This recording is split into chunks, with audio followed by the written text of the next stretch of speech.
I advise Beyoncé to divorce Jay-Z as soon as possible because I'm ready to shoot a documentary about Jay-Z, and I guarantee it will outgross Diddy's documentary. If Beyoncé sends me a legal letter on behalf of Jay-Z, I remind her to stay quiet. This is a dispute between men, and she has no right to interfere. I have to let everyone see the true face of Jay-Z. Jay-Z and Diddy have been longtime friends, and their business dealings never stopped. He frequently attends Diddy's parties, so why do people think he's innocent? Jay-Z and Diddy got involved in the same case in 2024, where a victim claimed she was assaulted by both Jay-Z and Diddy. I remember Jay-Z saying these were all rumors and that he was defending Diddy. But ironically, Diddy got arrested in 2025, and there's enough evidence to count his crimes on one hand. I've known them for 20 years, and I know how many bad things they've done behind the scenes. After Jay-Z founded his company, he repeatedly got into copyright disputes. In 1999, he was convicted of third-degree assault and served time in prison. He was unfaithful to Beyoncé, and he was caught by Beyoncé's sister. I think everyone has seen the footage of him getting beaten up in the elevator. I've already gathered the evidence, and I'm going to give Jay-Z a surprise. The new lawsuit coming with Jay, the part with Jay. I go, oh shoot, like to us, Black excellence, that had to be there. We getting tighter, you know what I'm saying? And united we stand, and ain't nothing else. Black excellence, they're sitting there like, yeah. It's the billionaire brunch. Like, I hate you, man. Unaware of anything going on here. This is the one time I'm going to be with you this year. Yeah. Come on, bro. That's the problem. You didn't realize on Monday that every word that you said was going to be. For a long time, the biggest figures in hip-hop were never protected by innocence. They were protected by a quiet kind of understanding. A new documentary by 50 Cent takes a closer look at why that silence remained intact for so many years around major industry names like Sean Combs, Jay-Z, and Beyoncé. A lot of hip-hop's long-running controversies were often treated as isolated, one-off incidents. This film challenges that idea directly. It frames them as part of a wider system where access, loyalty, and silence carried real value and real consequences. Instead of focusing only on high-profile individuals, the documentary shifts attention toward the structure operating behind the scenes. It raises deeper questions. Who benefits when stories never move forward? Who gets affected when doubts are left unaddressed? And why do certain narratives stay locked at the level of whispers instead of becoming open discussion? When similar patterns appear again and again across different eras and artists, the film pushes viewers to think more critically. At what point does repetition stop looking like coincidence and start looking intentional? And laughing and joking with each other. Then over the years, I see them giving garden parties. You understand what I'm saying? You could tell that the people in power had gave that reign to Diddy, and Jay was next in line. So to separate him, when in fact they may be two of the same, but because Jay-Z is low-key,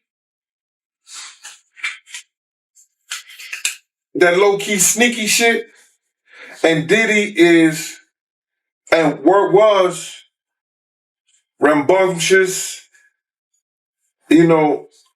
just out with it. It don't mean that they not two of the same. One just a little quieter with his shit. What happened at the basketball game? When they ran into, you guys ran into Jay-Z? They was talking amongst each other about their little white girls. They little skinny white girls. And I mean, did Diddy always say negative things about Jay around you? The time he was trying to get Ja Rule to go at Jay, yeah. He was. They worked it out. Was there a reason behind it? I couldn't tell you the reason behind it. It was probably because Big had died. I don't know what it was, man. I don't know why he wanted Ja Rule to go at Jay. I guess if he kept them beefing or kept them into some bullshit, he could rise up in between both of them. You know what I mean? Yep. It definitely was some snake shit. Well, Meek Mill is also someone who has been tied into Trafficked to Def Jam. She was an innocent baby when she came over here. And look She's at her now. 14 going on 15 years old. Flown over without parental supervision in a private plane by a man who was supposed to be a producer who auditioned her at 3 a.m. in the fucking morning in a hotel room. Auditioning at 3 a.m. in the morning, a 14-year-old girl. She was flown to another country. She was taken to Def Jam headquarters. She was left in a conference room alone with Sean Carter for nearly 6 hours alone with no parental supervision. Her father collected a $500,000 check. She has the fastest inked deal in Def. Influence in entertainment almost never works in isolation. It grows stronger through closeness to power. The documentary explores how careers often rise quickly when people are near financial and industry centers, and how progress can slow when that closeness is removed. In this way, being close itself becomes a form of leverage. From this perspective, connections linked to figures like Diddy and Jay-Z are not presented as direct proof, but as background context. They help illustrate who stayed close, who created distance, and who chose not to speak. When access itself turns into a form of value, the film raises an important question. Who gets to decide who is allowed in and who is kept out? And those men sit up there and seen her being abused by him, and they did what everybody else did for years in the industry. They kept it quiet and kept doing business with him. Do you think a lot of people know what Puff was doing and kind of just turned a blind eye? Yeah. That's a no-brainer. That's a no-brainer. He had got so... You're listening. Everybody in the world knew he took a cowbell and tried to beat the coach up with it. Nobody did nothing. They heard stories for years about him slapping, beating Kim and all other women that he was with. I'm surprised more haven't came out with it. They don't probably want the attention or whatever. But there's more women out there can say that he probably put their hands on them.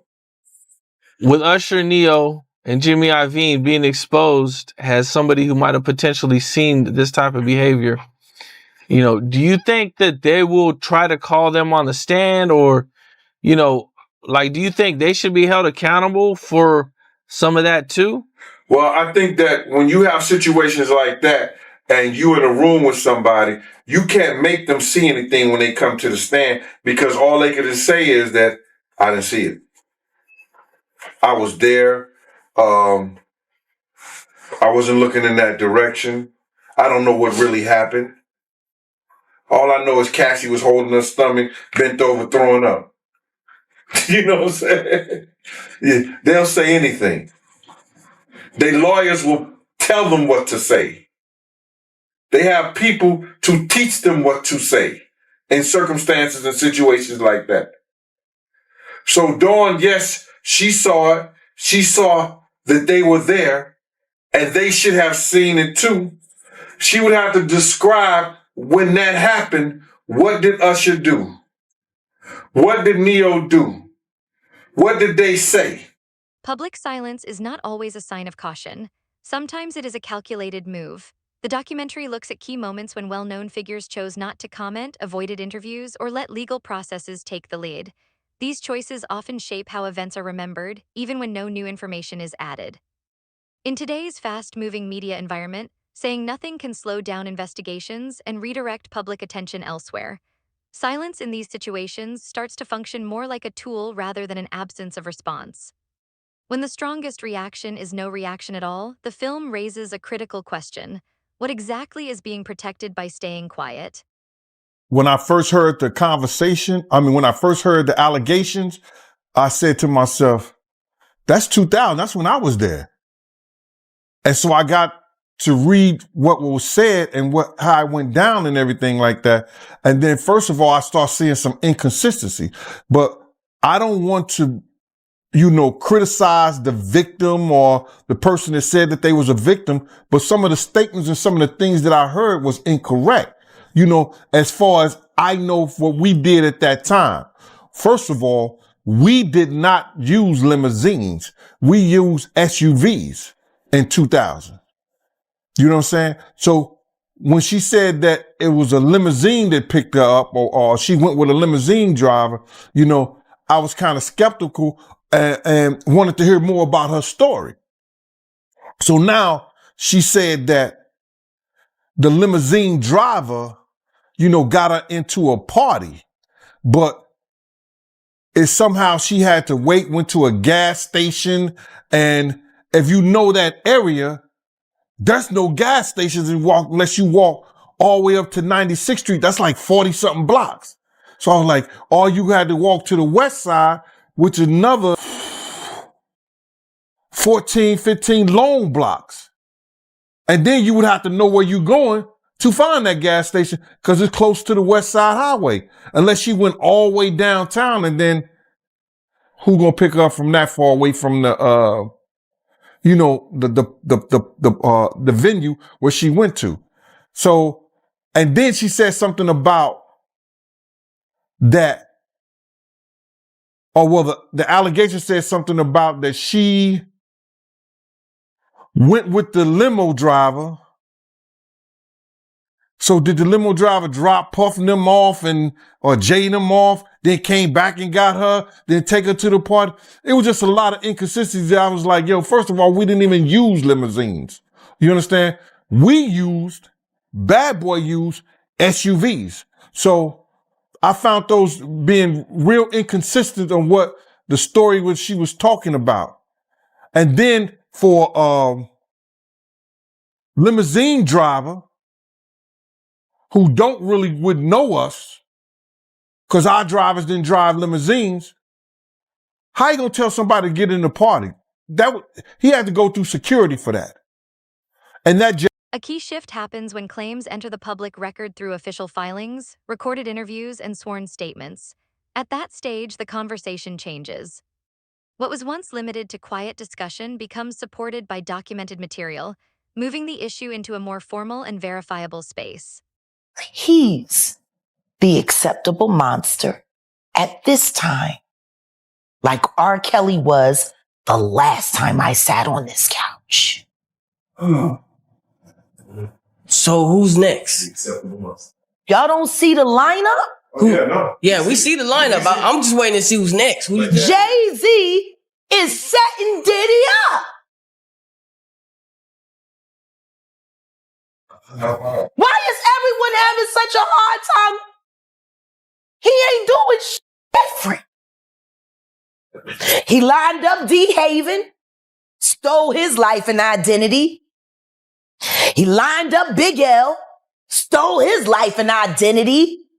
He lined up Dame Dash, stole his life, identity, and took his love. Lined up R. Kelly. He wants to be the one. Yeah, shout out D. Haven. He actually hit us up, wanted to tell this story. You need to talk to D. Haven. Yeah, we need to talk to him. I told you that last year when I put you on the phone with him. You did. I want you to think about this. Allegedly, Sean Carter is responsible for enacting Hype Williams to put Aaliyah on a faulty plane to move her out the way as punishment for rejecting him. And so he could level up Beyoncé, who was struggling. Let's just say allegedly that happened. Now I want you to think about 106th and Park with Mary J. Blige. Free, who is a victim of Sean Carter. Yeah. Mary J. Blige, who is a victim of Sean Combs, are sitting there talking about the death of Aaliyah amongst each other. Think about that. You got a Diddy victim, you got a Jay-Z victim, and you got a superstar gone. They know what happened. And yet, They had to sit there and have that conversation like they didn't know who did it. Mhm. Think about Claudia Jordan right now. Claudia Jordan don't ever mention my mother name. She mentioned it yesterday. Talking about why people are afraid to come forward. You mean like you? You was Diddy girl. Corey was Jay-Z girl. Why don't you claim your friend? Claudia. Instead, it carefully tracks the shift from rumor to a fact-based process. As more records come forward, timelines become clearer and inconsistencies start to fade. With the growing body of information, the film invites viewers to consider an important question: which stories remain solid under closer examination, and which ones need to be reconsidered? So much promise become an icon as far as in the music business and stuff that he did to turn around and just tear his whole life down. But it's all because of his mentors and the people that trained him and taught him the music business. You know, it's all about the people who trained and taught him the music business, because Puff wasn't, he wasn't born a monster. You know what I'm saying? He was made into a monster, brother. Do you understand what I'm saying? He was made into a monster from the stuff that happened to him, the things that he had to do. You understand? The things that he had to do to become who he is. You know what I'm saying? You know, it's like this, brother. You never like something so much that you can't do without, and you never be willing to do anything to get where you want to be at. You got to have principles. You got to have morals. You got to keep with that stuff. And in that music business, a lot of that stuff get thrown out the window. You understand? And that's what happened to him. He started doing the things to other people that was done to him. To keep it frank, he was doing the things to other people that was done to him. And it is what it is. You got to know better. And if you know better, you will do better. When he was in New York City, he was like that gecko from the Geico commercial. Then he turned and started going, when he lived in Cali and Miami, he turned into Godzilla. I would see him talk about how he using drugs. He was never like that. Smoking cigarettes, smoking weed and everything like that. He turned into something that you could consider a monster, bruh. Then he started doing things to people, you understand, that he learned. That's a learned behavior, bruh. Now, I'm not saying that he may have been doing a couple of things here and there with women, stuff like that in New York, but the things that there's talking about that he was doing, bringing in prostitutes to have sex with his girl and all that stuff like that, that was some crazy stuff to me, man. So I'm just looking at this whole thing, man. And you had asked me, and we don't have these comments. A legacy is not undone by a single claim alone. It is shaped by how institutions and influential figures respond when difficult questions begin to surface. The documentary examines well-known figures through the full scope of their careers, including their creative impact, cultural influence, and charitable efforts. From there, it raises a deeper question. How does a long-established reputation respond to scrutiny without turning inward or shutting down under pressure? Does legacy create openness and accountability, or does it depend on protection and distance to survive? Everything, his lawyers wrote that shit up, and now he presenting to the people like he wrote it. Everybody know that if he's stealing rhymes and he's stealing bars, I know that's your man, Mighty. But you know there's a lot of bars and a lot of rhymes he done stole from people. If he's stealing rhymes and he's stealing bars, he ain't writing no letter like that for nobody and to nobody. I mean, Jay was paying homage, man, showing respect. Oh, okay. He was showing respect? Yeah. Well, I guess Tupac and Biggie showed the same respect too, right? Huh? Oh, you ain't got nothing to say about that. All right, okay. I guess Big L was showing respect too, right? I guess Cam them show respect too, huh? It's a lot of rappers, man. I guess Mace was showing respect too. It's a lot of rappers, man. They don't steal. Yo, Mighty, I'm finna blow you out the water. This nigga stole the whole song. I got 99 problems, and now he finding out a bitch is one. Come on now. He stole a whole song from Ice-T. Didn't give him the props on it. I know you're going to cut this part out, but it's the truth. Let's get back to the letter. Now, he called the lawyer ambulance chasing and all that stuff like that. I think Tony Busby probably got a lawsuit against him now. You understand?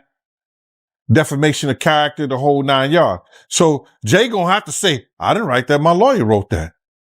But he came out like saying that he wrote it, like he was doing that. So he got him a defamation claim, defamation. I think Tony Busby got a defamation lawsuit against him right now. Against his character, just that and the third, the whole 9 yards. So as far as that letter is concerned, man, Tony Busby sent him a demand letter, award letter. All lawyers do that. He didn't go out the scope of what the information he had from representing his client. Now Jay-Z is sitting back, you know what I'm saying, going at him personally. Now, all this back and forth and this media stuff like that, 9 times out of 10, you usually don't find that lawyers going at each other in the media. They be doing that shit in the courtroom, but it makes for entertainment. And I guess we're being entertained by this bullcrap. Media coverage plays a powerful role in shaping outcomes by examining headlines, missing details, and the way stories are framed across different outlets. The documentary shows how public attention can elevate certain narratives while quietly pushing others into the background. Editorial decisions, what becomes the main headline, what gets emphasized, and what never reaches the audience can have real influence. When reporting starts to feel unbalanced, the film raises a crucial question. Who controls the public focus and who ends up paying the price for what is left out? To say this, to protect myself, that there's stories of Jay talking to underage girls. It was a girl from my block that was 16, 17 years old that Jay was talking to. If she was 17. So there's plenty of stories out there that they might flood the market of Jay talking to underage girls. I heard this kid that is claiming to be his son. His mother was 15 when she conceived him and had him at 16. And Jay refused to do a blood test or anything like that. And all of a sudden, when this has gotten real big and Tony Busby had taken the kid's case, the kid just got arrested for having a gun in his car, I think like that. Did you hear something about that? That the kid got arrested for having a gun in his car, and when they go and watch the tape, somebody was planting a gun in the kid's car. Now the kid who never been in trouble to that degree, and now he's facing a case for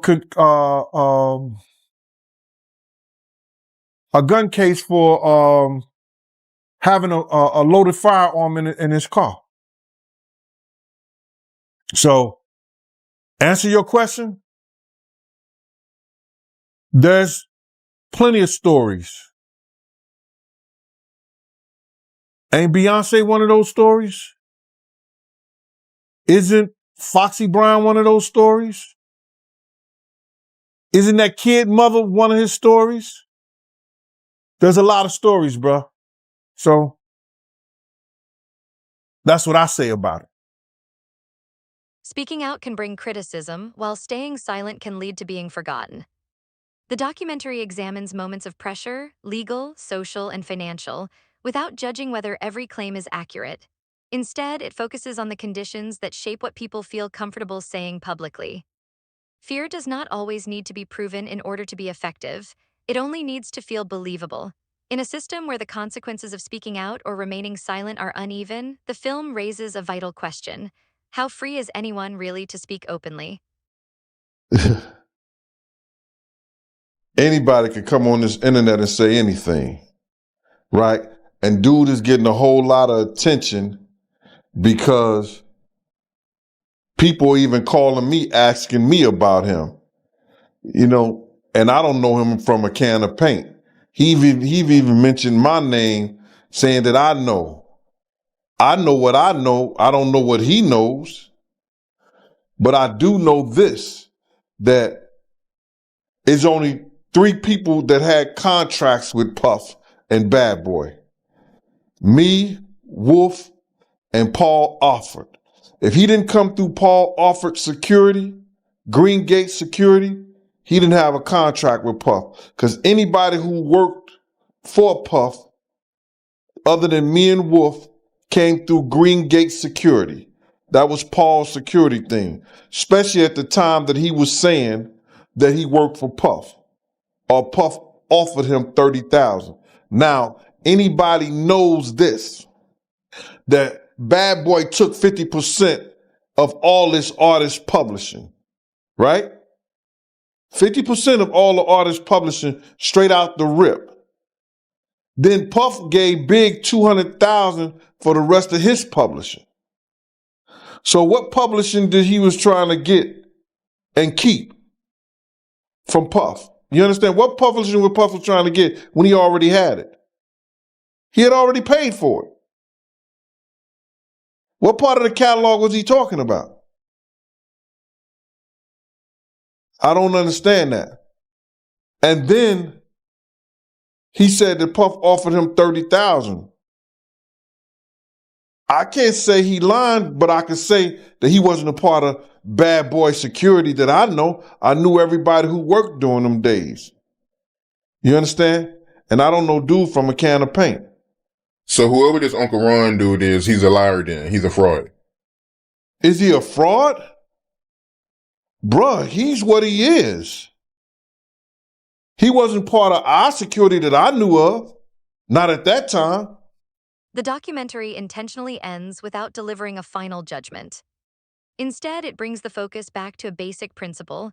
Accountability is not about assuming guilt. It is about respecting and following a fair process. I'm gonna tell you the song she should have remade. It's a hit. It would have done great for her. She should have tried it on. Tammy Wynette. Classic. Stand by your man. Don't act like you don't know that. Remake that. Stand by that. That's a real country hit. Jolene, nice. But it has a ring to it. Stand by your man. Yeah. Whoops you and disrespects you with other like Kathy Coriana White. All right, well, let's do it like who was this. actually carrying his baby while you was faking it.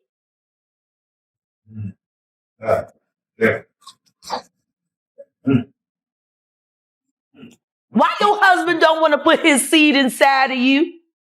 He put it in everybody else? Wild in this world, yo. It's funny, you open up Beyonce's internet, it just gets weird. Beyonce's internet. That's what we're calling that it. belongs to the devil. Unless you calling that the devil, she ain't nothing but an employee. Oh. And half of which dumbass bitch. You know, it's funny that it's crazy you say these things. Why don't nobody want to accept that bitch? I think she went and killed the girl Cats.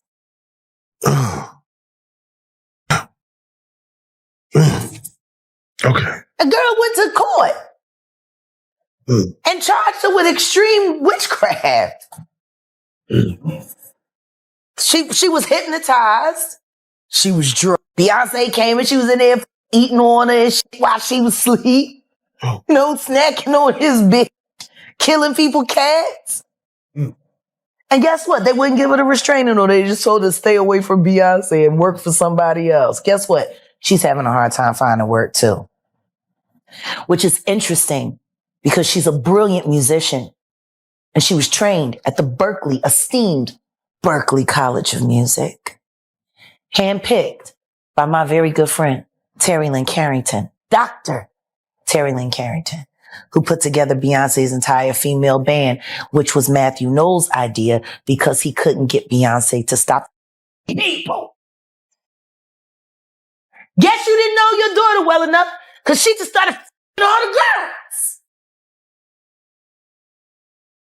girls. Impulse control issues? I don't know.